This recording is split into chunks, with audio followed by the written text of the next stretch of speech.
Hi, I'm Maureen Fitzgerald. I am the author of 13 books. One of my most recent is Wake the F Up. And I wanted to share something really, really important with you today. This has been on my mind for 40 years. And that's the question of who are you and why are we here? I'm always surprised that more people don't ask this question because it's the most essential question on the planet. And I've spent years and years and years thinking about it. In any event, I spontaneously decided to share this with you today, and it's making me feel very vulnerable as I do so because I was raised as a really strict Catholic, and I was told in no uncertain terms that I wasn't allowed to question anything and that there is a God in the sky, and we were being judged all the time. You know the story, so I won't get into that. What I'm going to do is there's actually 17 points here, and I'm going to read them all. And the reason I'm going to read them all is because many people just listen to the video. And no, I've also included them in the text below. But they're what I call my fundamental knowings right now as to who we are on this planet and why we're here. It's critical for me, maybe not critical for you, but it gives me a sense of meaning. Otherwise, life seems kind of ridiculous and absurd, particularly at these particular times. The other thing is, when I was raising my two daughters, I wanted something desperately like this, something to give them that wasn't, a man in the sky.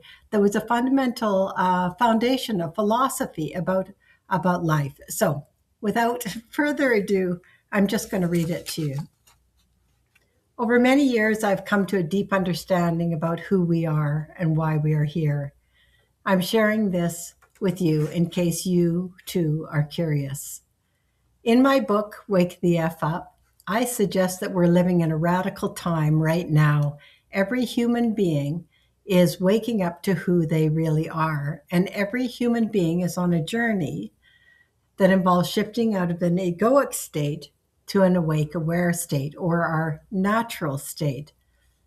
But here's the question: who are we really, and what is our natural state?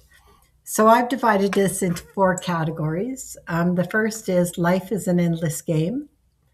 The second is we are consciousness in form. The third is our purpose is to remember who we are. And the fourth is living in an awakened state is our natural state. So those are what I call my four fundamental beliefs about who we are. And I'm going to read each of them. There's a number of points underneath each of them that expands on this. So, number one, life is an endless game.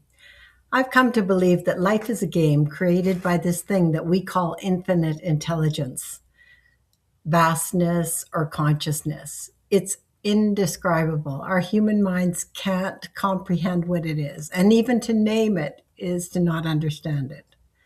Number two, each human being is a fractal of this consciousness, like a hologram. Number three, consciousness is within us and living us. It's breathing us and also directing us. That's truth number one. Life is an endless game. Truth number two is we are consciousness in form. This is number four. Before incarnation, we chose to come to this earth experience. We chose to become embodied.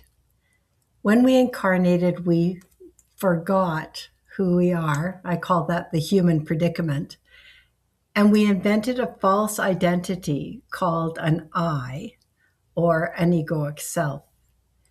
In this egoic state, we think we're separate from consciousness, and thus we live in a state of constant fear and survival.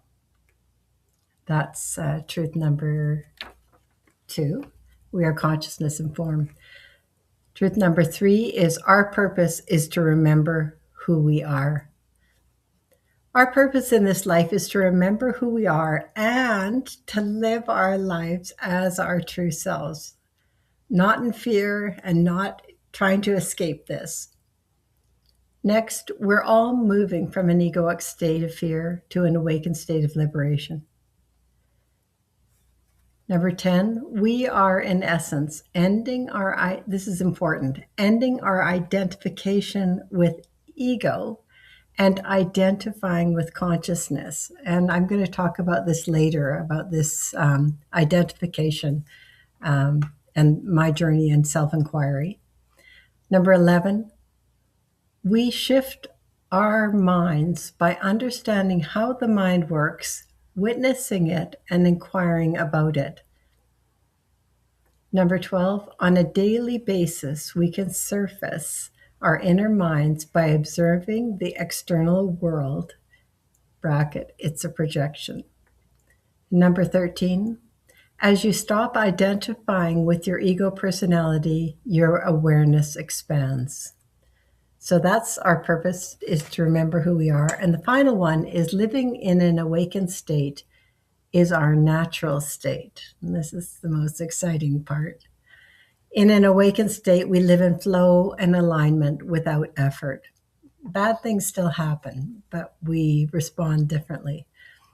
We drop resistance to quote unquote what is and respond naturally and spontaneously.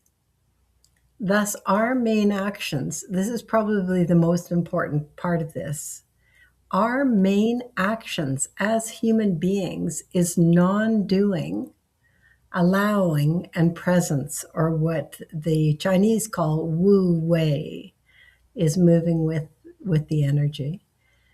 And the last one is, in this state of presence, our true power is our perception and our choices. We get to choose how we see things, and we get to choose how we respond. So thank you for listening. Again, this is big. This is really big. Hopefully you listen to it all and listen to it several times. I have included a copy in print down below, and I'd love your feedback. Have a beautiful, beautiful day. It's a beautiful summer day. Why I'm doing this, I don't know. I'm glad to share. See you soon.